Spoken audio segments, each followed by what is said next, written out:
नमस्कार, मैं हूँ रमा मित्तल। आज श्यामा प्रसाद मुखर्जी की जन्मतिथि है और उस पर भारतीय जनता पार्टी के नेता इकट्ठे हुए हैं। हमारे साथ कांता देवी जी हैं, उनसे बात करते हैं। सबसे पहले हरवी से बात करने के लिए शुक्रिया। धन्यवाद। श्यामा प्रसाद मुखर्जी का भारतीय जनता हाँ जी। पार्टी में कितना योगदान रहा है, सहयोग रहा? देखिए, आज डॉक्टर श्यामा प्रसाद मुखर्जी का जन्म दिवस है और हम सब ने मिल कर के उनके जन्म दिवस को मनाया है और उनके जो राष्ट्रीय कार्य जो उन्होंने किए हैं उन पर सब पे विचार भी डाला है और सब ने संकल्प भी लिया कि उनके बताए हुए रास्ते पर चलेंगे। डॉक्टर श्यामा प्रसाद मुखर्जी, जैसे पता है कि आपको एक खाते पीते परिवार में जन्म लिया, उन्होंने उच्च पढ़ाई करी और एक अल्पायु में भी 33 साल की उम्र में ही उसके वाइस चांसलर बने कलकत्ता यूनिवर्सिटी के, जो कि बहुत बड़ी यूनिवर्सिटी मानी जाती थी और उसमें उनके फादर थे, उनको रिप्लेस करके वो बने। लेकिन देशभक्ति भावना उनमें कूट कूट के भरी हुई थी। वो चाहते थे कि देश आगे बढ़े, देश का भला हो। लेकिन जिस देखा कि नेहरू गवर्नमेंट में भी वो मंत्री बने, लेकिन जो कश्मीर का मामला था कि जब कश्मीर में जाने के लिए जम्मू कश्मीर जाएंगे तो वीज़ा लगेगा, लेकिन वो वीज़ा ख़त्म करना चाहते थे। उनका अच्छा, जब वीज़ा किस नाम का, क्योंकि वो जम्मू कश्मीर हमारा अंग है, इंडिया का, भारत का, देश का अंग है, तो जब हम दूसरे राज्य में जा सकते हैं तो इस राज्य में क्यों नहीं जा सकते। तो उसको ख़त्म करने के लिए उसको उन्होंने त्यागपत्र दिया और उसके बाद जो कहा कि भाई मैं जाऊंगा वहाँ पर, देखते क्या है। तो उन्होंने वहाँ पर गए इकट्ठे होकर के, और लेकिन जो उनके साथ थे उन्होंने कहा तुम वापसी जाओ और मैं अकेला जाऊंगा बिना वीज़ा के वहाँ गए। उनको जेल में डाला गया और उनके साथ मतलब पूरी बात खुल के नहीं आई, लेकिन उनको एक तरह से उन्होंने अपना सर्वोच्च बलिदान किया।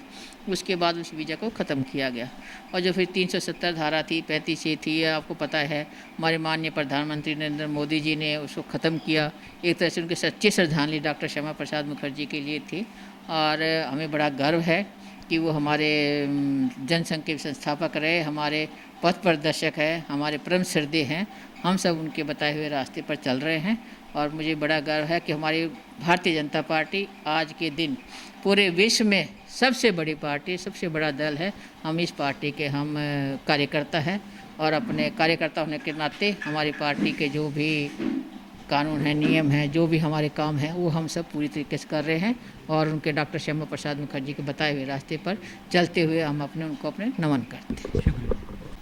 श्यामा प्रसाद मुखर्जी की जयंती मनाई गई है। भारतीय जनता पार्टी के बहुत बड़े आइडल भी रहे हैं। सबसे बड़ी बात है कि 370 और 35 से जो आज उन्होंने तोड़ा है, जिसके ऊपर भारतीय जनता पार्टी नाज करती है, वो कहीं ना कहीं ड्रीम इन्हीं का था। इस बात में जी, ये सच है कि डॉक्टर श्यामा प्रसाद मुखर्जी, और मैं तो कहूँगा कि भारतीय जनसंघ, बीजेपी, भारतीय जनता पार्टी जिसका अब नया रूप है, उसके संस्थापक वो रहे और उससे पहले वो केंद्र में नेहरू की सरकार में मंत्री भी रहे। लेकिन जब उन्होंने देखा कि पूरा देश इकट्ठा करने का जो प्रयास एक था, उस टाइम पे जो एक भावना थी, आज़ादी की एक भावना थी, लेकिन उसके अंदर भी कुछ प्रांतों को, जैसे कश्मीर का इशू लगा लीजिए और भी कई सारे इस तरह के 3-4 प्रांत और थे, जो नेहरू जी ने अपने स्तर पर उनका निर्णय लेने का प्रयास किया, जिसको उन्होंने एक पचड़ा ही बना के छोड़ दिया। वो उस पर ठीक प्रकार से निर्णय ले ही नहीं पाए। आप जानते हैं कि 562 रियासतों का जो विलय है वो सरदार वल्लभ भाई पटेल ने करके दिखाया था। लेकिन ये जो 3-4 जगह थी, जैसे कश्मीर का, जम्मू कश्मीर का विषय था, तो ये एक तरह से पूरे नासूर ही बन के रह गया और धार्मिक कट्टरता भी इसके कारण कहीं ना कहीं बढ़ती गई। लेकिन उस भारत माता के सपूत ने, जो आज सभी हिंदुस्तानियों के, सभी भारतीयों के, जो उनकी प्रेरणा, उनकी हर एक प्रत्येक भारतीय और भारतीय जनता पार्टी के जो कार्यकर्ताओं के खून में रची बसी है, उसको ही आगे बढ़ाते हुए, उन्हीं के मार्गदर्शन के रूप में आगे चलते हुए आज धारा 370 है क्या, 35 से है क्या, इस बारे में हमें विचार करना चाहिए। संविधान जब लिखा गया तो इन सब चीज़ों का वहाँ पे एक प्रावधान किया गया था। 35A का तो कहते हैं कि सिर्फ एक कागज़ ही है, वो भी मिला नहीं है, शायद वो कहीं मिला नहीं है डॉक्यूमेंट कि भाई कोई 35A नाम का कोई डॉक्यूमेंट था वो। लेकिन जो भी प्रावधान उस 370 के अंदर कर दिए गए, वहाँ पर अब वज़ीर आज़म भी हो गए, 2 झंडे भी हो गए एक देश के अंदर। ये किसी भी देश के अंदर ऐसा नहीं था।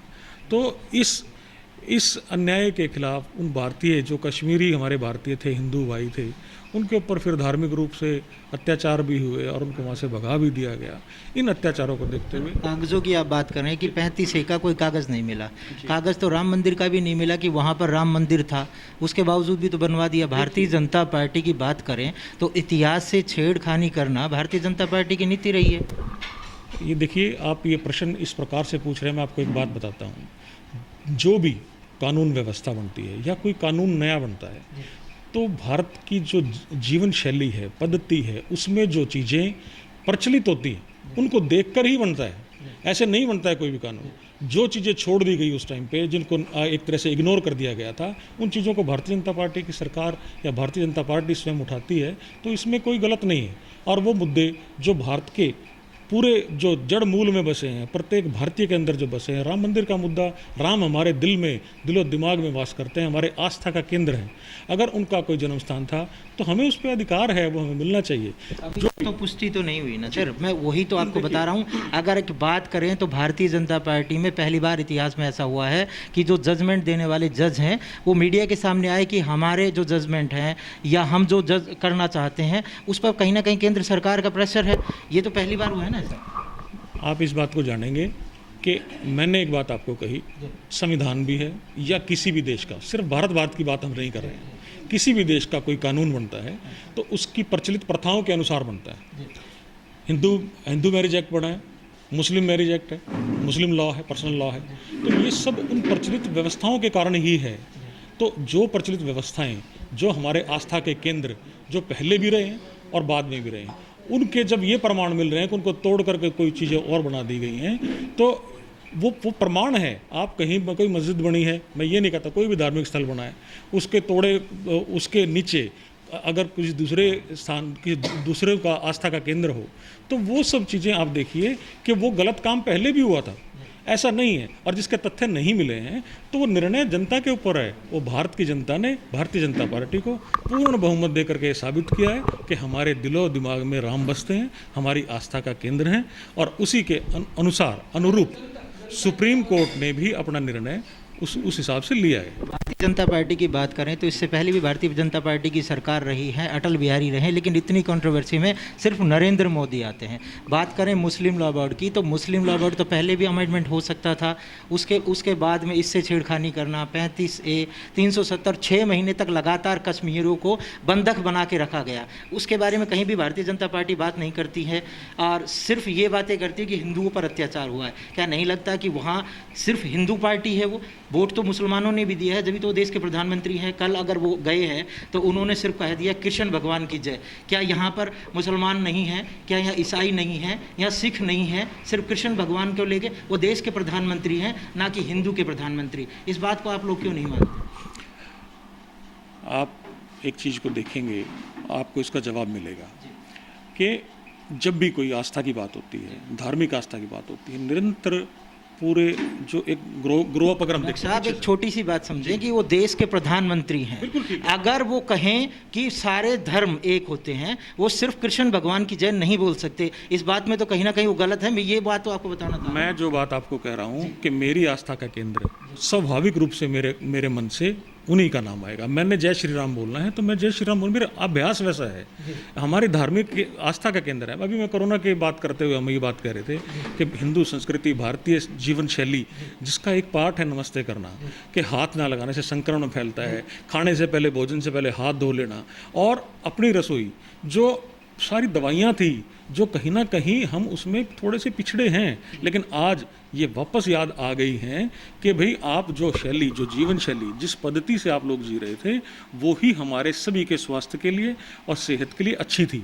तो उसको आज हम एक्सेप्ट कर रहे हैं। आज हमारे पास कोरोना की आप बात देखिए, मैं आपको अभी रिसेंट एग्जाम्पल जो चल रहे हैं, प्राइवेट हॉस्पिटल में एलोपैथिक, मैं डिप्टी CMO रहा हूँ, आपको पता है, और डॉक्टर होने के नाते मुझे इस बात का भी पता है कि परफेक्ट इलाज, कोई अचूक दवाई ऐसी कोई भी अभी उपलब्ध नहीं है जिससे एलोपैथी के डॉक्टर्स भी ये कह पाएँ कि हमारी इस दवाई से कोई वैक्सीन आई नहीं है। बड़े बड़े देशों में भी नहीं आई, हिंदुस्तान में भी नहीं आई।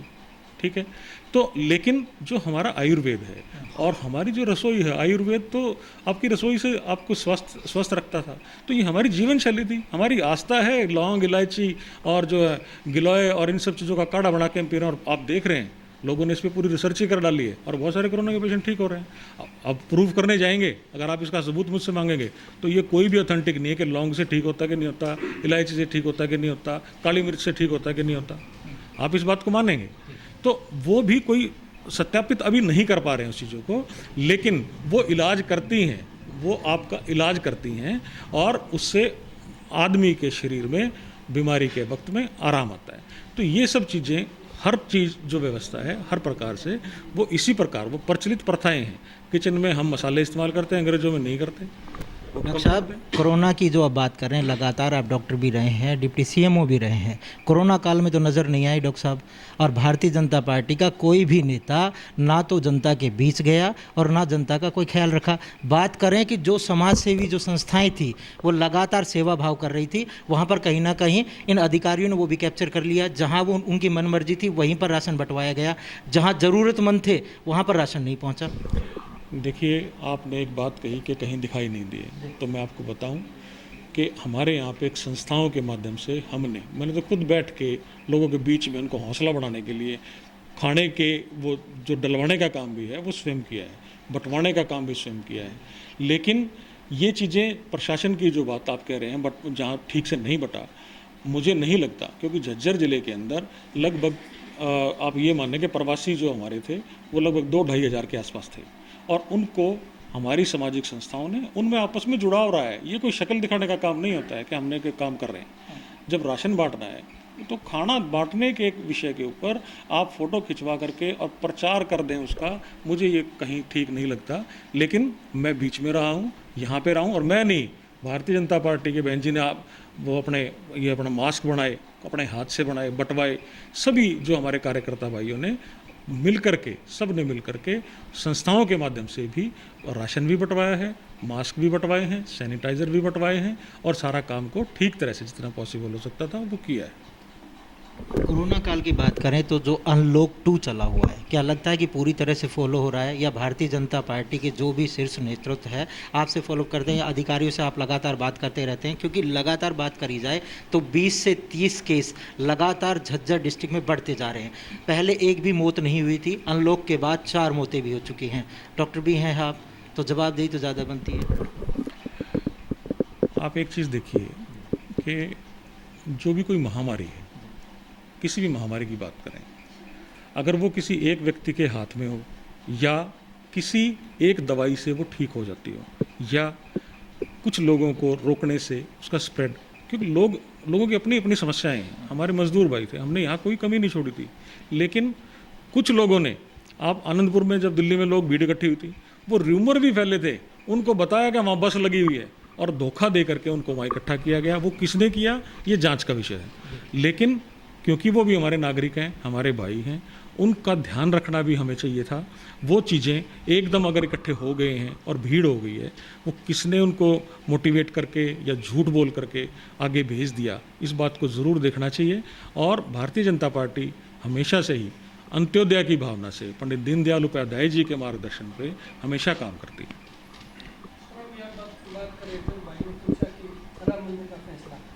जनता की आस्था की बात है, अभी फिलहाल में फैसला सारे आज जा करवाओगे। फैसला है पीटीआई टीचर के खिलाफ करीब 1983 पीटीआई टीचर कोर्ट ने उनको निष्कासित कर दिया है, निरस्त कर दिया है। तो क्या वो जनभावना नहीं है? 2000 परिवारों की रोटी का सवाल नहीं है। ये बात बिल्कुल ठीक है कि वो 2000 परिवारों की चिंता हमें है। मैं एक बात आपको कहना चाहता हूँ कि किसी भी चीज़ को गलत या ठीक आप कैसे ठहराते हैं, किसी भी बात को गलत या ठीक हम कैसे ठहरा सकते हैं, ये ठीक। अब जिन लोगों ने, मैं ये मानता हूँ, मैं इस बात को बिल्कुल मानता हूँ कि आज उनका समय इतना हो गया है, क्योंकि प्रक्रिया, हमारी न्यायिक प्रक्रिया में निर्दोष को सज़ा नहीं होनी चाहिए, चाहे दोषी बच जाए, ऐसा हमारा कुछ मानना है। लेकिन आप ये चीज़ देखेंगे कि जब सुप्रीम कोर्ट ने कोई निर्णय ले लिया उसके अंदर कोई बड़ी खामियां मिली होंगी। सुप्रीम कोर्ट वैसे ही निर्णय नहीं लेती, बड़ी खामियां मिली होंगी। तो सरकार को तो दिशा निर्देश ही होते हैं, सुप्रीम कोर्ट के फैसले मानने होते हैं, तो वो सुप्रीम कोर्ट का फैसला सरकार ने माना, इसमें सरकार का वो नहीं है। लेकिन ये है कि हमारी सिंपैथी, हमारी भावना उनके साथ है, उनका किसी न किसी प्रकार से समाधान होना चाहिए, उसका प्रयास ज़रूर होना चाहिए। शुक्रिया सर, बात करने थैंक यू, बहुत धन्यवाद। दे दिया देश के लिए, और वो सिर्फ अखंड भारत रखने के लिए ही वो बलिदान दिया गया। अगर श्यामा प्रसाद मुखर्जी इस मुद्दे को नहीं उठाते पार्लियामेंट में, और अगर उनकी दूरदर्शिता जो है उसका इस्तेमाल नहीं होता, तो आज कश्मीर हमारे पास नहीं होता। हम पंजाब तक ही अटक के हमारा देश रह जाता। दूसरी बात ये कि उनके बलिदान की वजह से आज हमारा सिर है। हमारा सिर कौन है? कश्मीर है, हमारी आन बान शान। तो हम अपनी आन बान शान को हम कभी खोने नहीं देंगे। और जो अब पाकिस्तान ऑक्यूपाइड कश्मीर है, हम अब उसके लिए भी कार्रवाई करेंगे, अपनी जान दे देंगे हम। लेकिन वो जो है मुद्दा POK वाला, उसको लेके जरूर आएंगे।